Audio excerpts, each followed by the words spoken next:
അഭൂതപൂർവമായ രാഷ്ട്രീയ പ്രതിസന്ധിയിലൂടെയാണ് ബ്രിട്ടീഷ് രാഷ്ട്രീയം കഴിഞ്ഞ കുറേ നാളുകളായി കടന്നുപോകുന്നത്. 10 വർഷത്തിനിടെ അകാലത്തിൽ സ്ഥാനമൊഴിഞ്ഞത് 6 പ്രധാനമന്ത്രിമാർ. പാർട്ടിക്കുള്ളിൽ പിന്തുണ നഷ്ടപ്പെട്ടതോടെ പ്രധാനമന്ത്രി സ്ഥാനത്ത് നിന്ന് രാജി പ്രഖ്യാപിച്ച കെ എസ് രാമറിന്റെ പിൻഗാമിയായി ആൻഡി ബേണമിനെ ഏകകണ്ഠമായി തെരഞ്ഞെടുത്തു. ആൻഡി ബേണം പ്രധാനമന്ത്രിയായി ഈ മാസം 20-ന് സത്യപ്രതിജ്ഞ ചെയ്യും.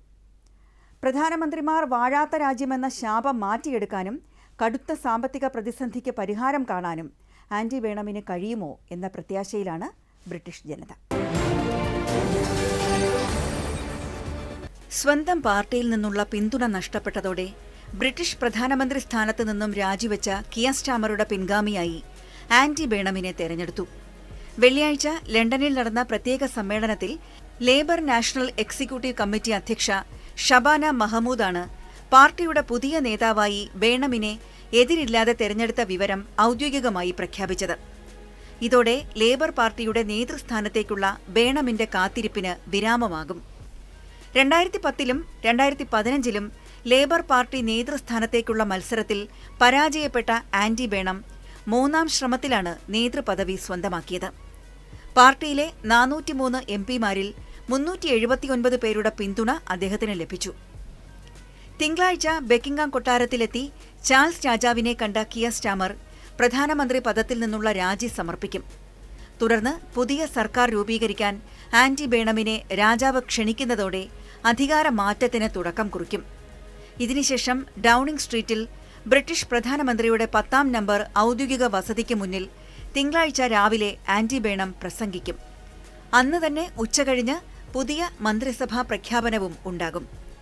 ലേബർ പാർട്ടി നേതാവായി സ്ഥാനമേൽക്കുന്ന ആദ്യ പ്രസംഗത്തിൽ രാഷ്ട്രീയം ദീർഘകാലമായി അവഗണിച്ച പ്രധാന വിഷയങ്ങൾ പരിഹരിക്കാൻ ധൈര്യമുള്ള സർക്കാരിനാണ് താൻ നേതൃത്വം നൽകുന്നതെന്ന് ആൻഡി ബേണം പ്രഖ്യാപിക്കുമെന്നാണ് ബ്രിട്ടീഷ് മാധ്യമങ്ങൾ റിപ്പോർട്ട് ചെയ്യുന്നത്. എല്ലാ മേഖലകളിലും സാമ്പത്തിക വളർച്ച എത്തിക്കുന്നതും അധികാരം പ്രാദേശിക സമൂഹങ്ങളിലേക്ക് കൈമാറുന്നതും ലക്ഷ്യമിടുന്ന ലേബർ പാർട്ടി നയം അവതരിപ്പിക്കുമെന്നും റിപ്പോർട്ടുകളുണ്ട്.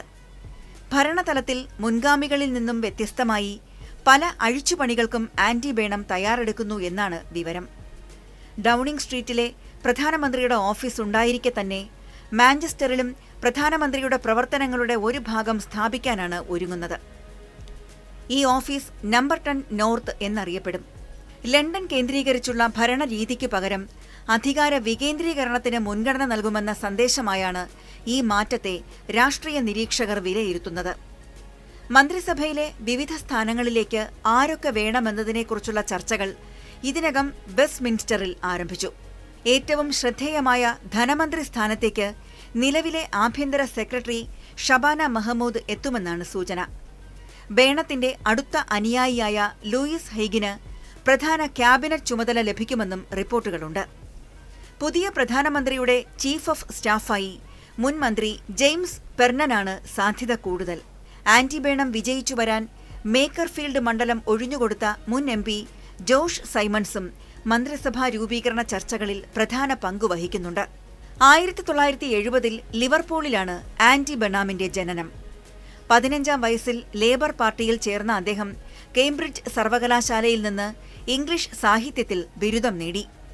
ടോണി ബ്ലെയർ, ഗോർഡൺ ബ്രൗൺ എന്നിവരുടെ സർക്കാരുകളിൽ ആഭ്യന്തരം, ട്രഷറി, ആരോഗ്യം തുടങ്ങിയ വകുപ്പുകളിൽ അദ്ദേഹം പ്രധാന പദവികൾ വഹിച്ചു. 2008-ൽ കൾച്ചർ സെക്രട്ടറിയായും 2009-ൽ ഹെൽത്ത് സെക്രട്ടറിയായും സേവനമനുഷ്ഠിച്ചു. 2017-ൽ പാർലമെന്റ് വിട്ട അദ്ദേഹം ഗ്രേറ്റർ മാഞ്ചസ്റ്ററിന്റെ തെരഞ്ഞെടുക്കപ്പെട്ട ആദ്യ മേയറായി ചുമതലയേറ്റു. 9 വർഷം മേയറായി സേവനമനുഷ്ഠിച്ച കാലയളവിൽ ഗതാഗതം, പാർപ്പിടം, തൊഴിൽ തുടങ്ങിയ മേഖലകളിൽ ശ്രദ്ധ കേന്ദ്രീകരിച്ചു. കോവിഡ്-19 കാലത്ത് വടക്കൻ ഇംഗ്ലണ്ടിന് വേണ്ടിയുള്ള അദ്ദേഹത്തിന്റെ ശക്തമായ നിലപാടുകൾ കാരണം കിങ് ഓഫ് ദ നോർത്ത് എന്ന വിളിപ്പേരും അദ്ദേഹത്തിന് ലഭിച്ചു. അതേസമയം ഉറച്ച നിലപാടില്ലാത്ത നേതാവാണ് ആൻഡി ബേണമെന്നാണ് എതിരാളികളുടെ വിമർശനം. അതുപോലെ തന്നെ വിദേശ രാഷ്ട്രീയത്തെക്കുറിച്ചും അറിവ് കുറവാണെന്ന പേരുദോഷവുമുണ്ട്. ബ്രിട്ടീഷ് പാർലമെന്റിലെ അധികാര കേന്ദ്രങ്ങളിൽ പുകഞ്ഞുകൊണ്ടിരുന്ന കടുത്ത രാഷ്ട്രീയ അനിശ്ചിതത്വത്തിന്റെ അനന്തരഫലമാണ് ഇപ്പോഴത്തെ നേതൃമാറ്റം. കഴിഞ്ഞ 10 വർഷത്തിനുള്ളിൽ 7ാമത്തെ പ്രധാനമന്ത്രിയാണ് അധികാരമേൽക്കാൻ പോകുന്നത്. ഇത്തരമൊരു അനിശ്ചിതത്വം മറ്റൊരു രാജ്യവും നേരിടേണ്ടി വന്നിട്ടുണ്ടാവില്ല. ഭരണപരമായ വീഴ്ചകൾ, സാമ്പത്തിക പ്രതിസന്ധി, ജനങ്ങളുടെ വിശ്വാസം നഷ്ടപ്പെടൽ എന്നിവയാണ് ഓരോ പ്രധാനമന്ത്രിയുടെയും പതനത്തിന് വഴിയൊരുക്കിയത്. David Cameron, Theresa May, Boris Johnson, Liz Truss, Rishi Sunak എന്നിവരാണ് ഇതിനിടെ സ്ഥാനമൊഴിഞ്ഞ മറ്റു പ്രധാനമന്ത്രിമാർ. ലണ്ടനിലെ 10 ഡൌണിംഗ് സ്ട്രീറ്റിൽ നിന്ന് തുടർച്ചയായി വരുന്ന രാജിപ്രഖ്യാപനങ്ങൾ ബ്രിട്ടന്റെ ആഗോള പ്രതിച്ഛായയെയും സാമ്പത്തിക സുസ്ഥിരതയെയും വലിയ തോതിൽ ബാധിച്ചിട്ടുണ്ട്. 2016 ബ്രെക്സിറ്റ് ഹിതപരിശോധനയ്ക്ക് ശേഷം UK-യിലെ രാഷ്ട്രീയം വലിയ തകർച്ചയിലാണ്.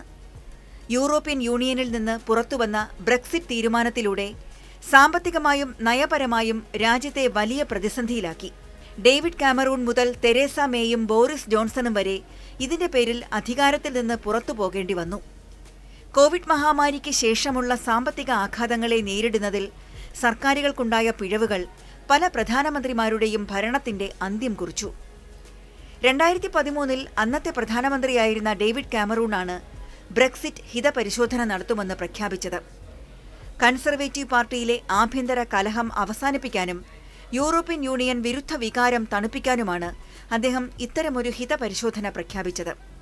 ഹിതപരിശോധനയിൽ യൂറോപ്യൻ യൂണിയനിൽ തുടരുക എന്ന പക്ഷത്തായിരുന്നു ഡേവിഡ് കാമറൂൺ നിലയുറപ്പിച്ചിരുന്നത്. എന്നാൽ ഫലം വന്നപ്പോൾ പുറത്തു പോവുക എന്ന പക്ഷം വിജയിച്ചു. ഇതിന് പിന്നാലെയാണ് അദ്ദേഹം രാജി പ്രഖ്യാപിച്ചത്. അതിനുശേഷം ബ്രിട്ടീഷ് രാഷ്ട്രീയം കുഴഞ്ഞുമറിയലുകളുടെ കാലമായാണ് വിശേഷിപ്പിക്കുന്നത്. ഭരണ നേതൃത്വങ്ങൾ മാറി മാറി വന്നെങ്കിലും ബ്രെക്സിറ്റിന്റെ പ്രത്യാഘാതങ്ങളും സാമ്പത്തിക പ്രതിസന്ധികളും രാഷ്ട്രീയ സ്ഥിരതയെ നിരന്തരം തകർത്തു.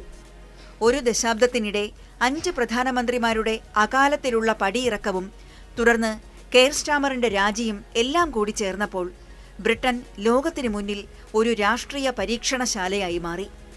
സ്ഥിരതയാർന്ന ഒരു നേതൃത്വത്തിനായി കാത്തിരിക്കുന്ന ബ്രിട്ടീഷ് ജനതയുടെ ആഗ്രഹങ്ങൾ നിറവേറ്റാൻ ആന്റി ബേണമിനും കൂട്ടർക്കും കഴിയുമോ എന്ന് വരും നാളുകളിൽ കണ്ടറിയാം.